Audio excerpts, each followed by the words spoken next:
Good afternoon, everyone, and thank you for joining us for this week's Lunch and Learn. My name is Sally, and I'm the IEA Policy Manager here at Disability Employment Australia. I would like to begin our session by acknowledging the traditional owners of the land upon which each of us are joining from today. For me, that's the land of the Darkinjung people, and I pay my respects to elders past and present and recognise that this is sovereign land that was never ceded. And I'd also like to extend that acknowledgement to any First Nations people that have joined with us today.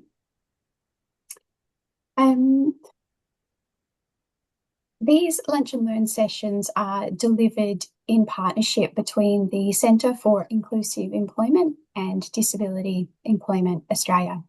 The Centre for Inclusive Employment is led by the team at the Centre for Social Impact at Swinburne University, and they're joined by a consortium of members that include Disability Employment Australia, a national peak for employment service providers, as well as National Disability Services, Inclusion Australia, Family Advocacy, and the University of Melbourne.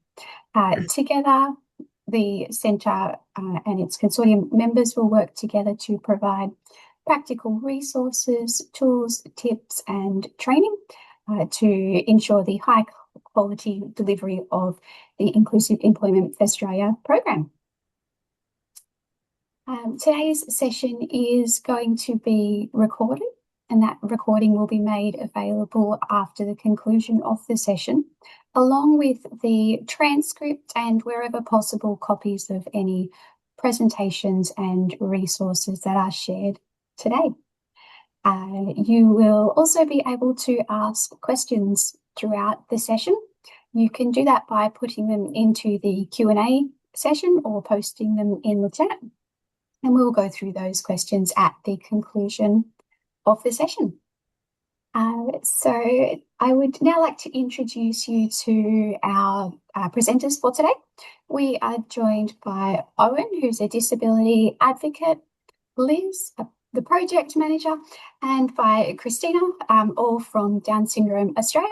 And they will be sharing with you, Owen will be sharing his lived experience, as well as other information around misconception around people with Down syndrome and Down syndrome in the workplace. So I will hand over to you. Thank you so much. Amazing. Thank you so much, Sally. Owen, Christine, and myself are really excited to be here today for this Lunch and Learn session. I will just share my screen so we can get this one started. Wonderful. All righty. So today our session is all about understanding Down syndrome in the workplace. I have Owen with me today, who's going to start us off with also our acknowledgement to country. And then we're going to delve into some of the tips and tricks and all the wonderful things about hiring a person with Down syndrome. So take it away, Owen. Thanks, Liz. I'd like to begin by acknowledging the traditional owners of the land on which we meet today. I would also like to pay my respect to elders past and present. Wonderful. Thank you, Owen. And as I said, my name is Liz. I'm the National Project Manager for our Employment Connections program here at Down Syndrome Australia. Owen wears many hats. Owen is our International Ambassador for Australia, working with Down Syndrome International. He's also an Employment Ambassador here in Queensland and does a lot of wonderful things for us in Queensland in the employment sector. Today, we're going to delve into what is Down syndrome, some of the common characteristics of Down syndrome, language and communication, workplace tips and tricks, and then we're going to hear from Owen himself about some of his adventures and wonderful things he does in his life.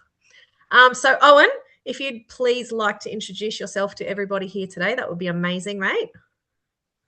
Hello, everyone. My name is Owen Gibson. I am an international ambassador, and I am from Australia. I have 3 jobs. I love sports, of course. I am a crazy sports fanatic. I am here to help you hire people just like me.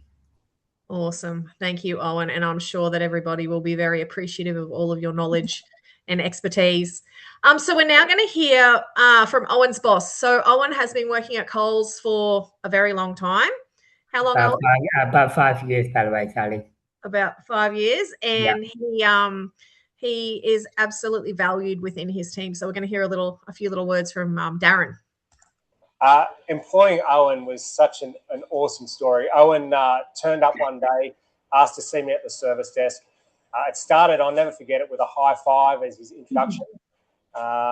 And straight away I could tell that there was something about Owen that this business needed. There was something that he was going to bring, the energy that he had, the confidence that he had, and he was just going to make this place a better place by having him as part of our business. It took me a little while to get it all sorted.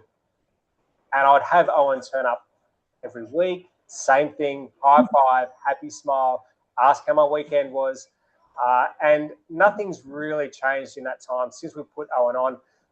He'll always ask how my family is. He'll ask how our team members' families are.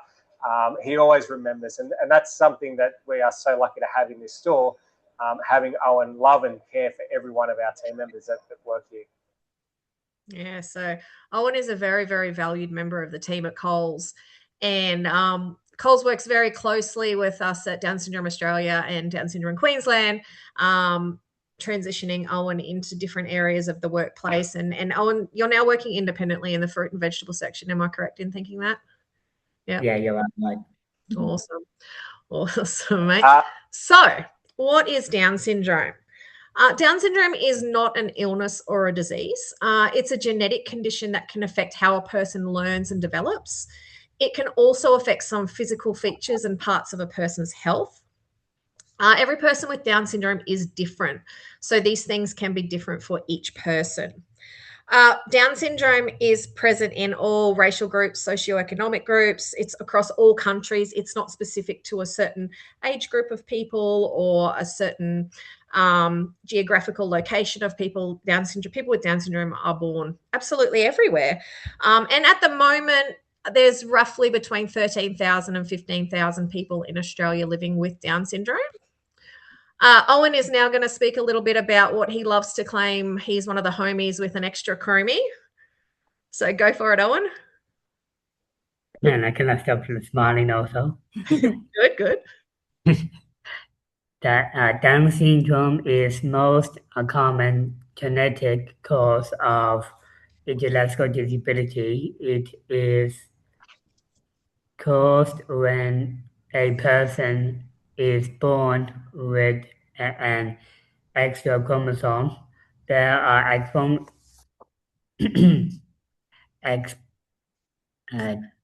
do say that a lot. Approximately.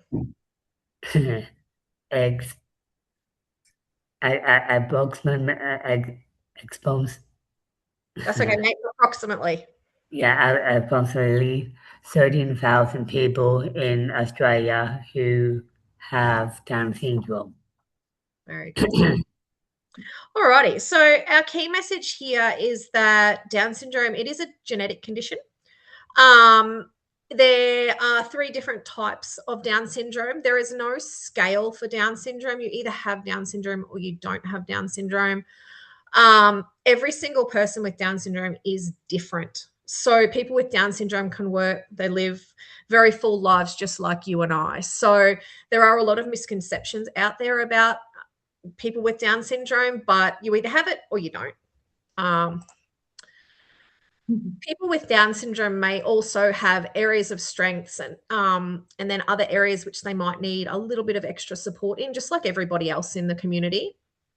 Some level of intellectual disability, some characteristic physical features, an increased risk of some health conditions, many of which are treatable, some developmental delays, and no 2 people are the same. There are over 120 different characteristics that a person may have with Down syndrome. So it is important to remember that it's not a one-size-fits-all model, and there are different characteristics for different people, just like you and I.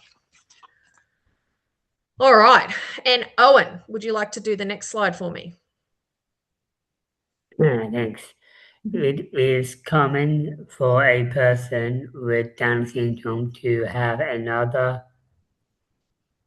diagnosis, such as hearing aid, autism, ADHD, and other medical conditions. Yeah, it is actually, thank you, Owen, it is very, very common for a person to have a co-occurring diagnosis of autism with Down syndrome as well. Speaking of which, when I say autism, Monique, for example, of course, my support worker, but his brother, Dean, he does have autism. Lots of people in our society do, Yeah. So, Owen, you have many benefits of having a job and things that you love. So can you share with people what you wrote down in our slides about the benefits that you feel about having a job, what it's done for your life? Independence, earning money, learning new skills, meeting new people, building confidence, belonging, achieving and succeed, feeling fulfilled, having a purpose. Exactly. So having a job means a lot to you? Yes, it is, because I like to be independent, of course, and will be good. And yes, I do get paid, of course, but it's also so good to be out in a community, because it is good to meet all the new peoples. Exactly. And you're very good at customer service, I have heard. So that's a good thing. Yeah. Alrighty. You always get that right, Liz. Exactly. Some of our benefits for employers. Research shows that having people with Down syndrome employed has a very positive effect on organizations. Employers generally find that an employee with Down syndrome displays a high degree of loyalty, enthusiasm of their job, and they have a high attendance rate. So, in general, there's a positive impact on an organization's reputation, their client satisfaction, and their team culture. We've spoken to a number of employers, and they have said that the job loyalty and enthusiasm for their job for people with Down syndrome is the highest that they see within their workplace. A high attendance. There are very limited sick days, there's not a high turnover of staff. People stay in their jobs. A really positive brand reputation, really positive client customer satisfaction, and also team morale and culture is just amazing. Like Darren at Coles said, his team absolutely thrives. And Owen, you thrive in your workplace as well, which is absolutely fantastic. Alrighty. So in our workplace, one of the most important things that we can do is to get to know your new staff member, just like you would with any employee, is get to know your staff member. Analyze job tasks and apply chaining techniques to your workplace training. Visual aids, tailored supports, everything that meets the individual learner's needs. Deliver constructive feedback, implement reasonable adjustments, and gradually reduce supports to encourage long-term independence and success. That is one of Owen's main goals at work, is to become more independent, and that has definitely happened. So providing feedback and adjusting your supports will help promote that independence.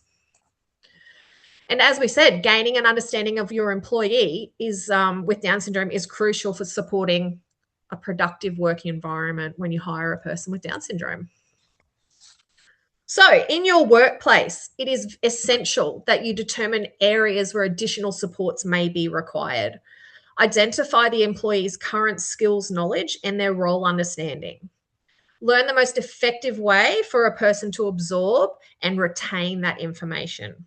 And recognize the employee's strengths and how they can be utilized in their role. So Owen, incredible at customer service, so he is absolutely wonderful in helping people out in the workplace.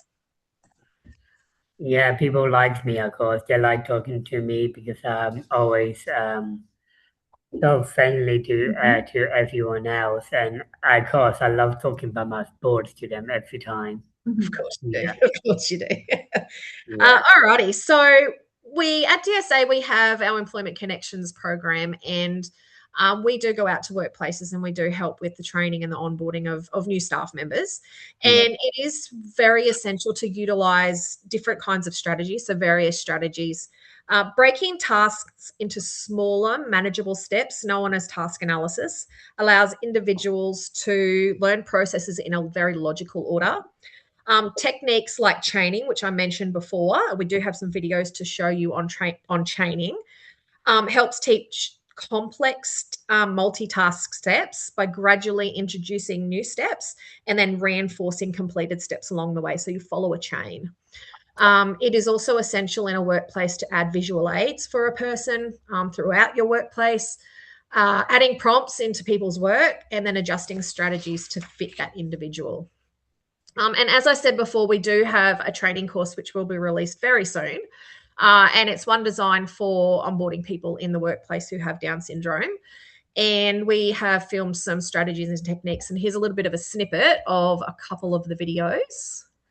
And our first one, I believe, was forward chaining.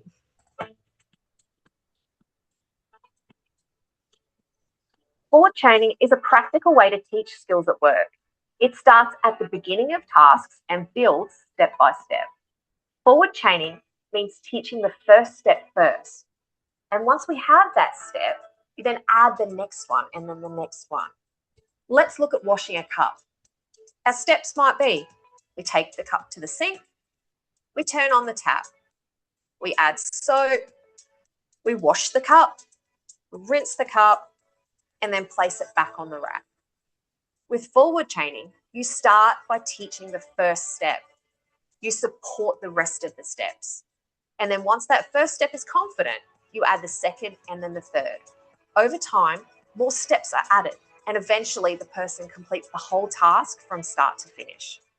Forward chaining works well when tasks follow a clear order.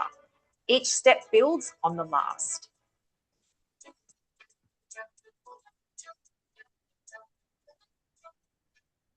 Alrighty, so that is just one of the teaching methods that we will use in our training videos. Our next one, just a last little snippet of a workplace training technique, is total task training, which does work. This one works very, very well with Owen at Coles. We've implemented this training technique, and it'll explain it in the video exactly how it does it. But we find a lot of our workers respond very well to total task training. Total task training is about practicing the whole task each time. Support is given where it's needed, and then it's reduced over time. The task is broken into steps, but the person practices the full routine from start to finish. Let's look at answering a phone. The steps may include answering the call, greeting the caller, listening, taking a message, ending the call, and placing the phone back. With total task training, the person practices all steps each time. Support is given only when it's needed.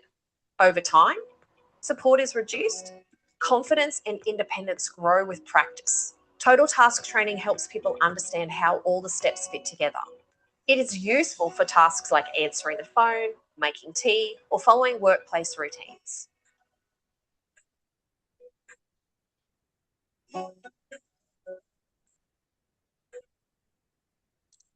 Awesome. Alrighty, so now we're going to move on to language. Language plays an incredibly important part in introducing a person into your workplace, and then also in everyday life of a person with Down syndrome or with disability. It's important that, and we do teach at DSA, is that you always put a person first and you don't focus on their disability. So we use what's called person first language. So we'll say people with Down syndrome, or for example, Sally has Down syndrome, or Owen has Down syndrome, person with a disability, or person with an intellectual disability. Just the disability comes second. And some of our communication principles are always communicate and engage directly with the person with Down syndrome. Explain things using clear and simple language. Try and avoid jargon, no acronyms, and no complex terminology. Be specific. Don't use abstract concepts or open-ended questions. And with your written communication, try and use plain English and develop easy read documents for people to use as their written communication. If you haven't done an easy read course, I would absolutely suggest that you go and do an easy read course. They're easy to find everywhere, and it really does help with our written communication of a person with Down syndrome. Now, we did speak to a group of individuals with Down syndrome and asked them what they really wanted and what they wanted people to know about communication and language. And they told us quite distinctly that they would like people to assume competence. Very often people with Down syndrome can understand a lot more than they can express with words. They said that they always want to be communicated with and engaged directly with. Please don't talk to the person that's with them. Please talk to them. And ask if they need support, and then provide it according to their individual requirements. So have patience also. Please don't answer for a person. Allow a person that time to think and then respond. Owen, you have some practical strategies for us now in the workplace. So these are some of the things that you have picked up and some strategies that you can share with the team to hopefully help a little bit with some of the things in the workplace. So off you go, O. Don't assume all people with Down syndrome are the same. Respect the team and establish a good communication system. Support does not mean being a mom or dad. Don't rush the person. Talk directly to the person. Exactly. And that was one of the main things that we talked about, Owen, wasn't it? That you didn't want to be treated like a child. So someone supporting you doesn't mean that they are your parent, and you don't want to be treated in that way. Is that correct? Yeah. Yeah. All righty.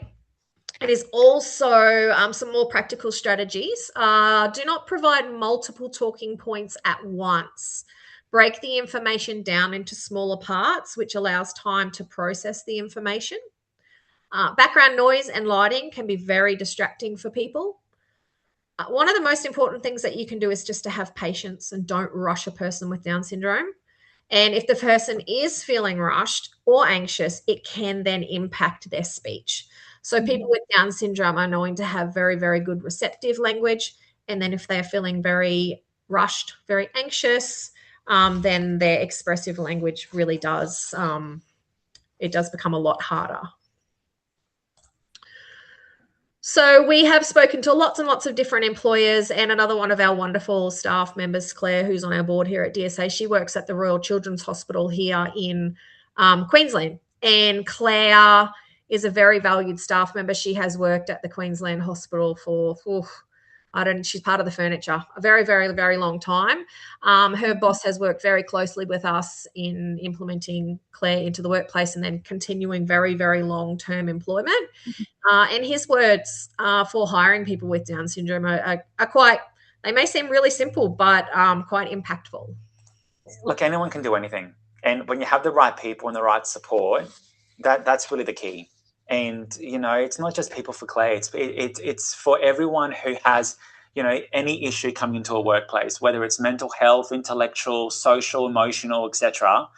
It's about the workplace supporting them to get the best out of them. So, you know, we're very big on the inclusive culture in this setting with trust, respect, and, yeah, it's just great seeing it everywhere. There we go.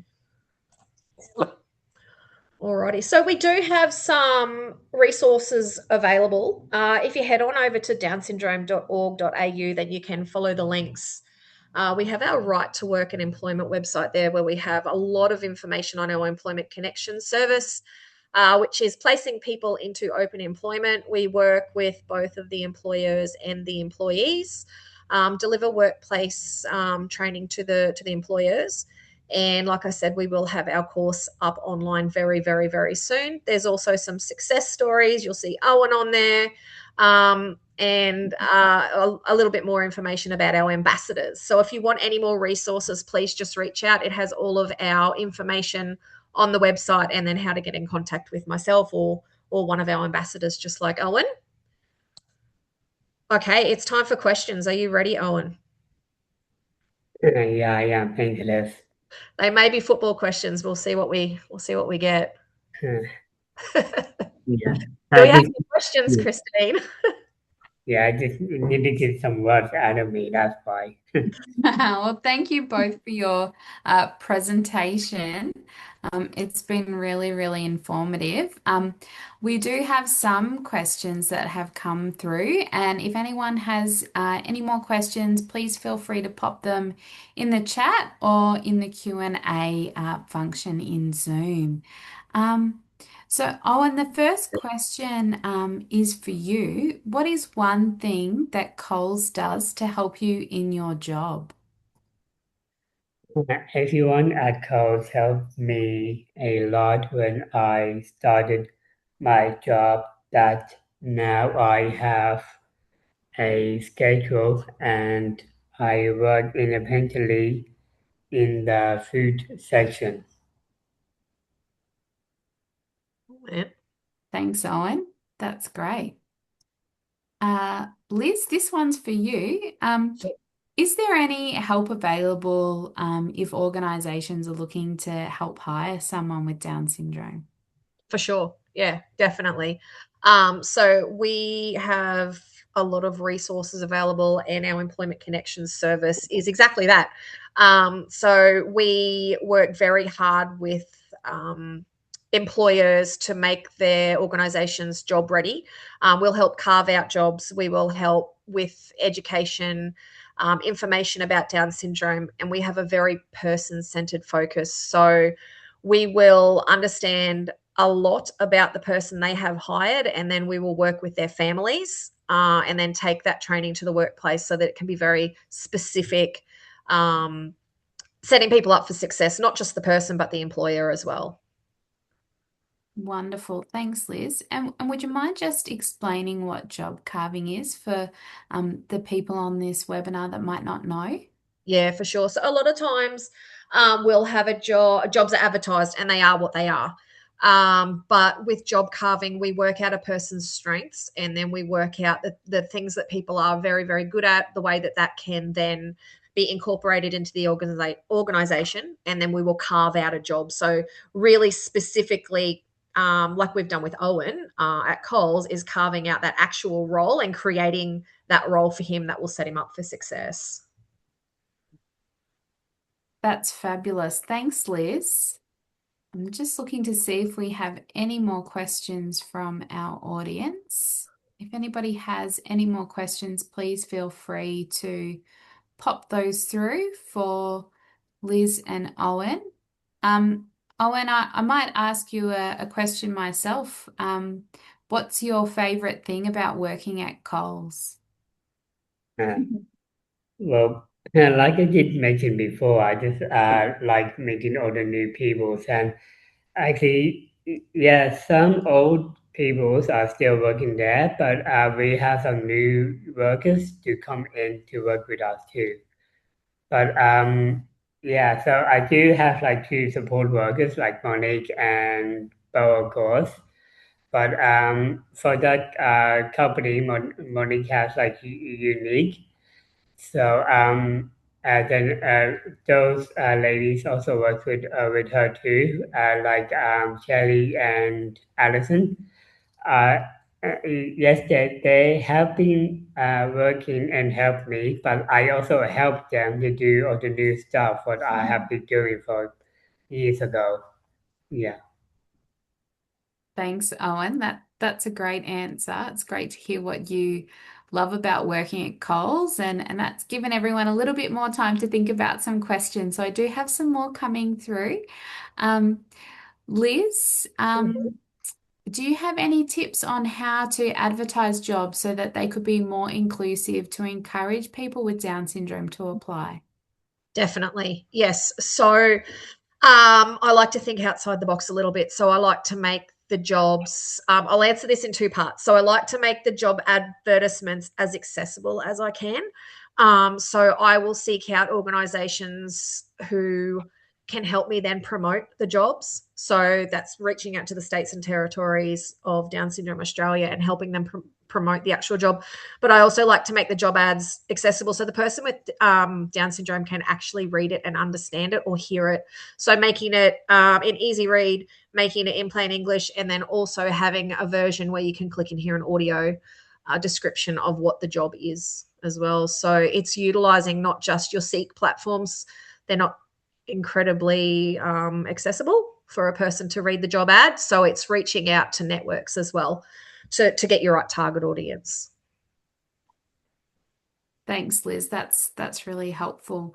And through the Employment Connection service, are you able to work with organisations to help them develop these job advertisements? Absolutely, yes. We absolutely do. Wonderful. Thank you. Nice. Next question. Liz, I might get you to answer this one. What types of learning approaches or formats best support and encourage active engagement in training? Yeah, okay, so all different types. So you've really got to know your person first. I know that's probably a very obvious answer. So the learning approaches would be, if it's a person who has very limited reading capabilities, I would make sure that then I am prompting and showing and using a lot of visual techniques. And then if it's a person who can learn quite well on a computer and it's digital training, then it's just sitting and supporting if that's what the person needs. A lot of the times, and I know for you, it's been getting in and doing the things with the person so that they can also understand and learn. So it's a lot of those copycat behaviors. So it's hands-on instructions, doing, watching, and then doing again. So, Owen, would you agree with that, mate? 100%. Yeah. Great. Thank you both. That is all the questions that we've had come through. But thank you both so much for your presentation and for answering the questions. They've been really helpful. Hey, Liz, any sports questions, by the way? I don't think there was any sports questions, mate. Who's going to win the footy tonight? Oh, no, not tonight. Thursday night. Well, I want the Maroons, actually. Yeah. Talking Origin. Okay. Yeah. No, I do want the Maroons to win, but I've my tips. I tipped the Dolphins. Good choice. Yeah. And of course, I want the Cowboys to win because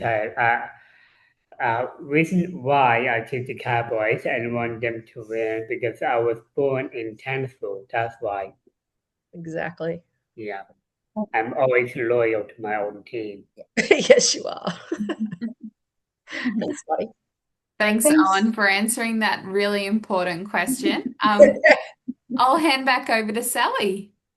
Thank you so much. Thanks, Owen. Thanks, Liz, and thanks, Christina, for joining us today and for sharing, your experience and for all of that information and tips as well. It's been great to have you all here.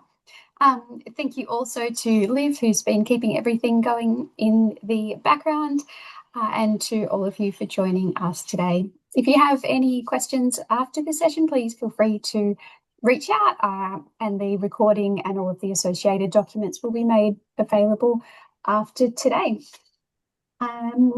So once again, thank you so much for joining us, and we look forward to seeing you back here in a fortnight's time. Have a lovely rest of the day, everyone. Thank you.